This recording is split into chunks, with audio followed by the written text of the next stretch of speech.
Saya justru membaca ke depan, satu-satunya legasi politik dari Pak Jokowi yang gagal dibahas oleh publik adalah Gibran Rakabuming Raka. Jadi abaikan tuh menteri-menterinya Jokowi. Mereka ke depan pasti akan tegak lurus pada presiden yang baru. Saya justru ingin melihat bagaimana performa politik Jokowi itu ada di Gibran. Per hari ini Gibran selalu diperbincangkan. Di mana letak dan kiprah politiknya? Soal postur, soal bagaimana penyusunan kabinet, soal audisi calon menteri dan seterusnya. Orang bertanya di mana posisi Gibran.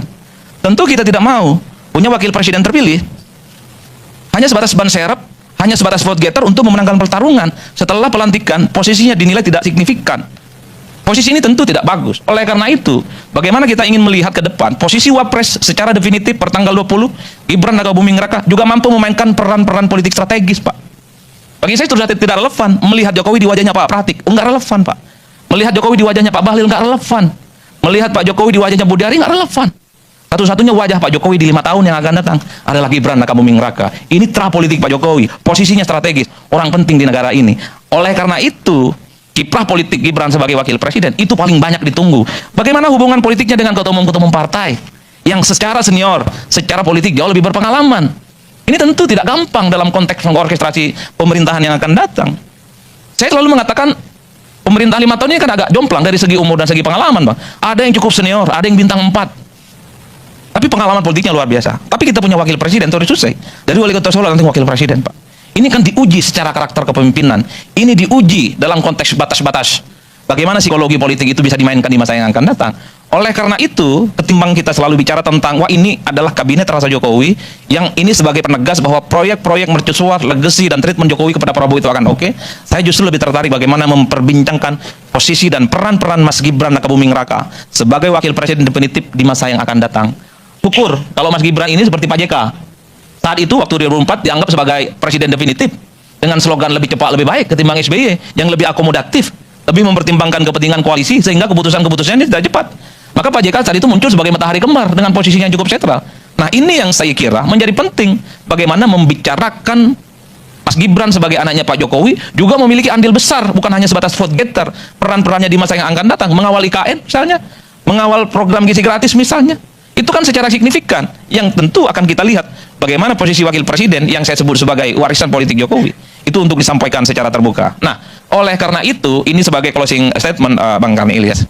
Maka di tengah koalisi yang cukup gemuk, koalisi yang cukup gemoy, mestinya ke depan persoalan-persoalan di negara ini selesai. Persoalan ekonomi tentang kemiskinan, pertumbuhan ekonomi kita tidak lagi 5% tapi 8 bisa 10%. Kita bisa keluar dari kutukan negara middle income trap. Persoalan kemiskinan dan kesejahteraan selesai. Kalau kita melihat audiensi calon-calon menteri dan wakil menteri, itu adalah orang-orang the best dan top di negara ini, mewakili kelompoknya masing-masing.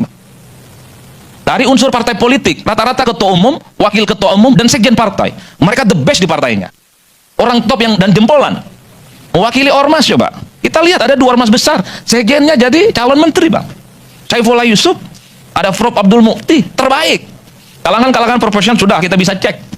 Ada Bu Sri Mulyani, ada Erick Thohir, ada yang kemudian proposal ahli AI dari China kalau tidak selalu, yang selalu mengulang-ulang statementnya bahwa saya asli Indonesia, seakan-akan ada orang yang meragukan keindonesiaannya.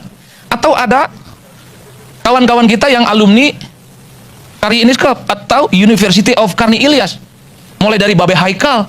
Coba bayangkan, nggak kebayang bagi kita akan menjadi bagian dari pemerintahan Prabowo. Pak Pigai. Kalau Noel kan kita sudah tahu. Noel ini kan wajahnya 2, wajah Jokowi dan wajah Prabowo. Kalau nggak dapat juga kan keterlaluan ya nggak. Nah, yang sebenarnya saya bayangkan itu Bang. Lagi bersama saya di channel ini, teman-teman, kita telah menyaksikan sebuah cuplikan video teman-teman yang dimana benar yang disampaikan oleh Adit Pratino, teman-teman, yang dimana ya harapan Pak Jokowi itu adalah satu-satunya adalah Gibran. Ya, karena Gibran sudah menjadi wakil presiden Republik Indonesia, teman-teman. Ya, kalau Gibran ini jadi dimakzulkan, teman-teman, atau berhasil, ya tentu harapan Pak Jokowi putus, teman-teman. Ya, karena kenapa? Karena Jokowi adalah ingin sekali, ya, atau keluarga Jokowi ini ingin sekali untuk menjadi penguasa dan juga menjadi mementingkan ke pribadi sendiri, teman-teman. Ya, kalau kita lihat yang sekarang ini Gibran, teman-teman, ya tentu ya masyarakat Indonesia juga sudah menilai kapasitas kinerjanya sebagai wakil presiden dan apa saja yang sudah dilakukannya teman-teman.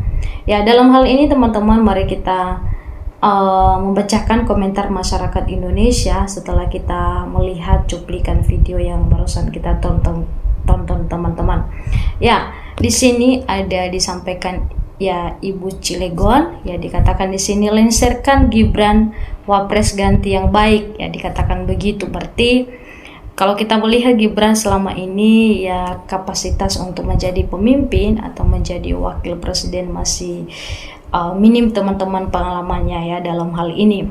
Ya, segera ya dilaksanakan pemakzulan. Ya, dalam hal ini teman-teman, saya dari dulu ya Gibran dicalonkan sampai sekarang melihat aja ogah, dikatakan begitu. Adi Prayitno, seorang pengamat yang berimbang, ya di ulasannya sangat logis, ya dikatakan begitu, dan berdasarkan realita, ya. Aduh, ngenas ya banget ya nasib bangsa ini punya wapres yang tidak berfungsi dan dalam menjalankan ya sebagai wapres, dikatakan di situ. Ya, saya setuju kalau Gibran dimakzulkan segera, semua setuju, dikatakan begitu. Ya, wapres harus ya ahli ekonomi atau ahli perang atau ahli hukum, selain apa kata dunia. Setuju Gibran dimakzulkan, ya. Lagi turunkan wapres tidak pantas, ya boleh dipaksa tidak juli 10 tahun di negeri ini ya. Dikatakan remuklah diacak hukum, ya ampun, lalu tidak jelas ya ke bawah tumpul ke atas, ya. Dikatakan lagi di sini teman-teman, sebuah negeri akan hancur jika pemimpin oleh orang yang bukan ahlinya, dikatakan begini.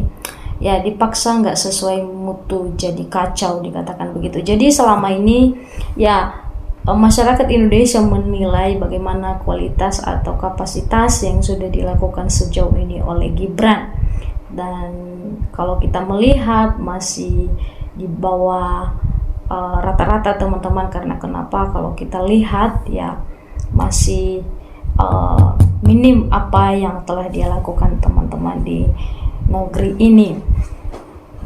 Ya, tentu dalam hal ini teman-teman disampaikan lagi bahwa lebih cepat mundur daripada malu diturunkan. Ya, muak memang nggak ada orang lain, jadi apa negara nanti ya. Jadi masyarakat Indonesia ya mereka setuju ketika ya Gibran ini dimakzulkan teman-teman ya. Dikatakan lagi di sini Adi Prayono ya, ini kalau membahas Gibran seakan-akan Gibran tidak mau ya. Di situ dikatakan bahwa Gibran takut masuk ke kampus ya, beraninya masuk ke pasar tradisional ya untuk mengecek investasi katanya, dan ini ilmu dari mana ya. Ya, dikatakan di situ teman-teman ya. Dalam hal ini teman-teman ya kita melihat bagaimana gaya politik Jokowi sekarang ini teman-teman, dan malah makin semua